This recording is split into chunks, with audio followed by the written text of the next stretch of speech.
Hola, soy Antonio Pérez de grado segundo D y el día de hoy les tengo una invitada muy especial en nuestro Lincoln Podcast. Ella es la escritora de uno de los libros que ha causado sensación entre los niños de primaria, Monstruos en mi almohada.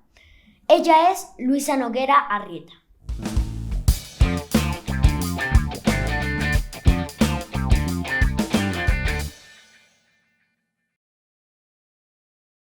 Hola Luisa, ¿cómo estás? Bienvenida a nuestro colegio, nos encanta tenerte aquí. Hola Antonio, muchas gracias por la invitación, yo feliz de estar acá. Bueno, hay muchas cosas que quisiera preguntarte. Empecemos con una pregunta obligada. Siendo publicista, ¿cómo llegaste a la literatura para niños? Bueno, mira que en la publicidad tú lo que haces también es crear mundos de ficción, pero con un objetivo y es que la gente adquiera un producto, tome un servicio, le muestras un mundo ideal relacionado con un servicio. Entonces digamos que ahí tú haces ese ejercicio de escribir, de inventarte una historia, pero pues más allá de eso, la afición por la literatura la he tenido siempre y particularmente con la literatura para niños de unos 20 años para acá. Actualmente también eres editora. Cuéntanos cuál es el papel del editor y cuáles son sus mayores retos. Bueno, mira, este es un trabajo hermoso que estoy muy feliz de estar haciendo desde hace 16 años. Tengo muchísima suerte porque en realidad me pagan por hacer algo que me encanta, que es leer. Y el trabajo del editor es convertir en libro la historia de un autor. Y también buscar historias, buscar autores, buscar ilustradores que acompañen esas historias. La mayoría de los libros que yo trabajo son infantiles porque la editorial donde trabajo en un 80% publica libros para niños. Entonces es mucho el trabajo que tengo con autores infantiles. He conocido autores maravillosos, ilustradores maravillosos, historias hermosas. Y bueno, el reto, ¿me dices cuál es el reto? El reto es hacer el libro que tú digas, wow, qué libro, me encanta la historia, me encanta la ilustración, me encanta el papel, no tiene errores. Ese es el reto, que ojalá te salga sin errores.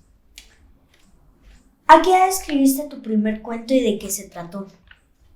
Bueno, mira, mi mamá guarda en su casa una cajita de madera con recuerdos y ahí encontramos hace poco un cuento que yo le había escrito a ella cuando yo tenía como 7 años. Yo creo que estaba aprendiendo a escribir en ese entonces porque la letra era horrible, la ortografía ni se diga, además la historia era muy rara y no se entendía muy bien. Pero creo que ese gusto por escribir está desde ese entonces. Obviamente pasó mucho tiempo hasta que lo empecé a hacer de una manera continua, que eso fue hace 20 años. ¿Por qué te gusta escribir y sobre qué te gusta escribir?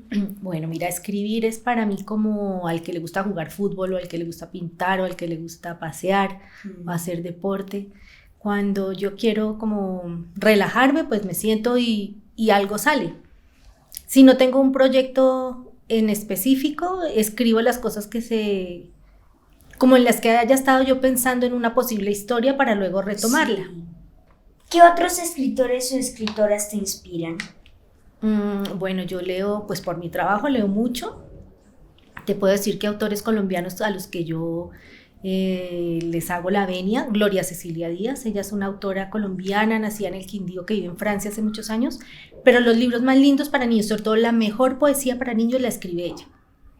Porque ella se aparta un poquito de aquello de que la poesía para niños tiene que ser la ronda, la nana, la rima, y ella te escribe poesía formal, con todas las metáforas, con todas las figuras, con todas las conexiones que tú puedes hacer cuando lees poesía, pero dirigida a niños. Es hermosa. ¿Cuántos libros has escrito y cuál ha sido tu libro más destacado o famoso? Bueno, mira, tengo publicados 17 y el que... digamos que no es que sea famoso, sino que han leído más niños en colegios a través de lo del plan lector. Es Un lugar para ti, que cumplió 20 años el año pasado. Normalmente detrás de las historias siempre hay otras historias. ¿Alguna que nos quieras compartir sobre tus obras? Bueno, yo tuve el mejor abuelo del mundo. Todo el mundo me dirá que no, que el mejor abuelo es el de cada quien, pero el mío era el mejor. Era un ser muy hermoso que se enfermó luego cuando ya fue mayor, de algo muy parecido al Alzheimer. A él se le olvidaban las cosas. Cuando él tenía 80, yo tenía 8 y yo vivía fascinada con él porque era un ser muy lindo, pero además esa enfermedad que yo de niña no entendía, me parecía hasta graciosa, o sea, era un poco complicado porque él, si se quedaba solo y se despistaba en ese momento, se salía a la calle y se podía perder. Entonces él nunca podía estar solo. Y cuando mi abuela murió, él fue a vivir con nosotros. Entonces yo tuve muchos años con él, bueno, no muchos, porque él después de eso murió, pues muy pronto después de que vivió con nosotros, pero fue un abuelo hermoso, al que recuerdo mucho. Y hay un cuento que escribí que se llama Yo te cuido, y es esa historia de mi abuelo, que, como te digo, como él se despistaba a veces y yo estaba con él, de alguna manera yo sentía que si él me estaba cuidando a mí porque era el adulto, y como él se despistaba, yo era la que lo tenía que cuidar. Entonces era como una relación inversa, pero muy bonita. Ahora sí, vamos con el libro Monstruos en mi almohada. Cuéntanos un poco sobre la razón que tuviste para escribir este libro. Bueno, un día se me ocurrió escribir sobre algo muy desagradable que son los piojos, porque tuve una experiencia con piojos horrible en mi casa, que casi no los puedo erradicar. Pero después vi que era tan desagradable en realidad el tema de los piojos que no se merecía que uno le dedicara tiempo a contar algo, pero el tema de los ácaros, que son unos bichos que producen alergias, que también cumplen su función porque se alimentan de las escamitas muertas de tu piel, por ejemplo. Y yo había visto en una revista que se llama muy interesante, que yo no sé si todavía circula, hace varios años no se hablaba mucho de los ácaros, no se conocían tanto. Entonces estaban mostrando un reportaje ahí como diciendo que wow, miren los ácaros, que son pequeños monstruicos que solamente se ven en un microscopio. Y de ahí salió la historia de Monstruos en mi almohada, que las almohadas son caldo de cultivo para los ácaros, por ejemplo. ¿Qué sentiste cuando lo escribiste? Yo me divertí y yo procuro siempre o no lo procuro, sino que encuentro en esa actividad de escribir, encuentro diversión.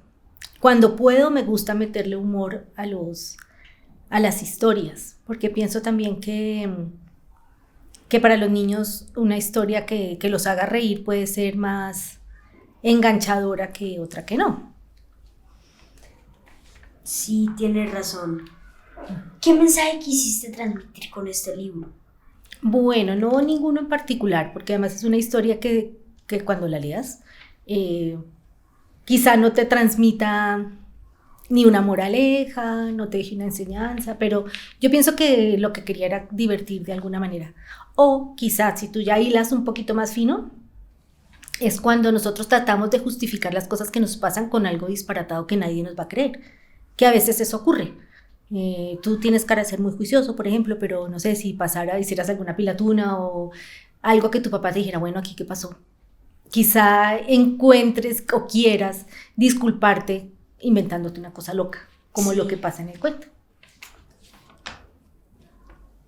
¿Qué quisieras decir a los estudiantes de Lincoln y en general a quienes les gusta la escritura y la literatura? Bueno, yo creo que ustedes están en el lugar correcto por lo que vi hoy en este encuentro con los alumnos, que en realidad me sorprende mucho que prefieran entrar a una charla con una señora que no conocen a quedarse en el recreo. Eso me pareció hermoso. Y pues que sigan leyendo así como veo que lo hacen. Todos tenían libros en la mano. Me contaba también la profesora que es muy común que ustedes anden con los libros, no libros que tengan que leer por el programa del colegio, sino libros por gusto que están leyendo, que sigan cultivando eso porque no saben el bien enorme que les va a hacer cuando sean estudiantes de universidad, por ejemplo. Ustedes van a ir en patines por la vida si se aficionan a la lectura, porque el que lee tiene ganado un terreno muy grande en sea lo que sea que quiera hacer en la vida. Sí, tienes mucha razón, Luisa. Gracias, Antonio. Muchas gracias por esta entrevista tan bonita. Bueno, muchas gracias a ti también por acompañarnos hoy en nuestro Lincoln Podcast. Gracias. Gracias por habernos acompañado. Recuerda seguirnos en nuestras redes sociales y no te pierdas el próximo episodio de Lincoln Podcast.